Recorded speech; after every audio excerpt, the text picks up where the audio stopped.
श्री गणेशाय नमः। श्री वास्तुपुरुषाय नमः। लंबोदरम परम सुंदरमेकदन्तं रक्तांबरं त्रिनयनं परमं पवित्रम् उद्यद्दिवाकरनिवोज्ज्वलकान्तिकान्तं विघ्नेश्वरं सकलविघ्नहरं नमामि। श्री गणेशाय नमः। सभी भक्तजनों को मेरा प्रणाम। आज मैं आपको वास्तु दोष दूर करने के विशेष उपाय बता रहा हूँ कि ऐसे कौन से जो उपाय है हम जिन्हें करके अपने घर का वास्तु दोष दूर कर सकते हैं। तो आप मेरी वीडियो ध्यानपूर्वक सुने। भगवान शंकर ने ये जो है, पहले मैं ये बता देता हूँ कि वास्तु का जो प्रादुर्भाव कैसे हुआ, वास्तु की उत्पत्ति कैसे हुई, वो मैं आपको बता रहा हूँ। एक बार क्या हुआ कि भगवान शंकर ने जिस समय अंधकासुर का वध किया, उस समय उनके ललाट से पृथ्वी पर पसीने की बूंदें गिरी। उनमें से एक विकराल मुख वाला प्राणी उत्पन्न हुआ। उस प्राणी ने पृथ्वी पर गिरे हुए अंधकों के रक्त का पान कर लिया। फिर भी जब वह तृप्त नहीं हुआ, तब वह भगवान शंकर के सम्मुख घोर तपस्या करने लगा। उसकी तपस्या से प्रसन्न होकर भगवान शंकर ने उससे कहा कि तुम्हारी जो कामना हो वह वर मांग लो। उसने वर मांगा कि मैं तीनों लोकों को ग्रसने में समर्थ होना चाहता हूँ। वर प्राप्त करने के बाद वह अपने विशाल शरीर से तीनों लोकों को अवरुद्ध करता हुआ पृथ्वी पर आ गया। तब भयभीत देवताओं ने उसको अधोमुख यानी कि उल्टा करके वहीं उसको स्तंभित कर दिया। जिस देवता ने जिसको जहां दबा रखा था, सभी देवताओं ने उसको उल्टा करके लिटा और पृथ्वी पर पटक करके उसके ऊपर बैठ गए सभी देवता।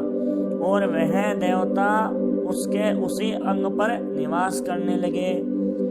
सभी देवताओं के निवास करने के कारण वह वास्तु नाम से प्रसिद्ध हुआ।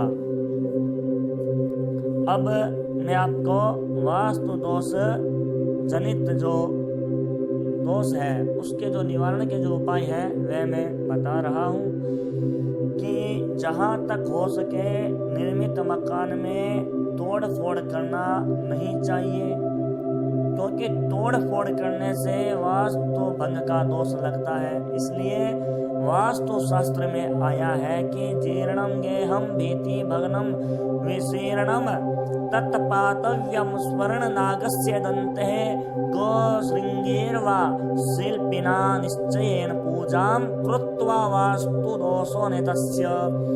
इसका मतलब है कि घर के पुराना होने पर, दीवार के गिर जाने पर अथवा छिन्न भिन्न हो जाने पर उसे सोने से बने हुए नाग दंत, हाथी दांत अथवा गाय के सींग से वास्तु पूजन पूर्वक गिरवाने से वास्तु भंग का दोष नहीं लगता। घर में अखंड रूप से श्री रामचरितमानस के 9 पाठ करने से वास्तु जनित दोष दूर हो जाता है। वैसे ये जो हम रामायण के जो अखंड पाठ करवाएं तो ये 1 साल के भीतर ही करवाने अनिवार्य हैं। 1 साल के अंदर आप रामायण के अखंड 9 पाठ करवा लीजिए जिस किसी घर के अंदर वास्तु दोष हो। और घर में 9 दिन तक अखंड भगवान नाम कीर्तन करने से वास्तु जनित दोष का निवारण हो जाता है। और मंत्र भी है इसका, जिसका आप सुबह शाम पाठ करो। अगर जिस किसी घर में वास्तु दोष हो वह मंत्र का पाठ करें। वास्तु पुरुष नमोस्तुते भूसय्या निरत प्रभो मद्गृहं धन धान्यादि समृद्धिं कुरु सर्वदा। वे भूसैया पर शयन करने वाले वास्तु पुरुष, आपको मेरा नमस्कार है। प्रभु आप मेरे घर को सदा धन धान्य से आदि से परिपूर्ण रखें और इसके साथ में आपको यथा संभव घर के अंदर गाय रखने की जगह अवश्य बनानी चाहिए। घर में गाय रखने से लौकिक और पारलौकिक सब तरह से लाभ ही लाभ है। गाय का शरीर जितना पवित्र है उतना पवित्र किसी भी प्राणी का शरीर नहीं है। प्राणियों के मलमूत्र महान अपवित्र होते हैं, पर गाय के मलमूत्र, गोबर और गौमूत्र भी महान पवित्र होते हैं। किसी स्थान को पवित्र करने के लिए वहां गोबर लिपा जाता है। गाय के गोबर गौमूत्र में तथा घी दूध में अनेक रोगों का नाश करने की अद्भुत शक्ति है। इसलिए घर में गाय जरूर पालें और इसके साथ में आपको एक उपाय करना है कि सिंदूर में आप थोड़ा सा तिल का तेल मिलाकर उसे पेंट की तरह बना लें और ब्रश की सहायता से मुख्य द्वार के ऊपर स्वस्तिक यानी कि सांख्य का चिन्ह बना दे। यह चिन्ह ग्रह स्वामी के हाथ के 2 अंगुल लंबा तथा 2 अंगुल चौड़ा होना चाहिए। यदि द्वार के ऊपर जगह नहीं हो तो इसे द्वार के बगल में भी बना सकते हैं। दूसरा, आम की चकोर लकड़ी लेकर उस पर उपयुक्त विधि से स्वस्तिक का चिन्ह बनवाकर मुख्य द्वार के ऊपर लगा दे। चिन्ह लकड़ी में उभरा हुआ होना चाहिए और उसमें कोई जोड़ नहीं होना चाहिए। मकान बनाने से बहुत जीवों की हिंसा होती है, इसलिए इसको संत पसंद नहीं करते।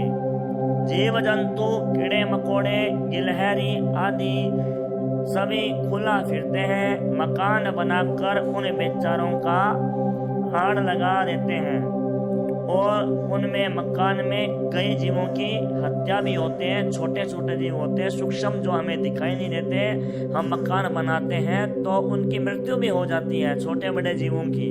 तो इसका भी जो दोष है वो ग्रह स्वामी को लगता है।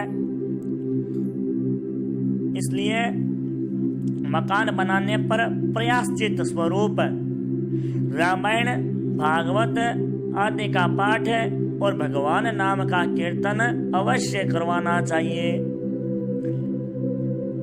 और वास्तु दोष को दूर करने के लिए घर में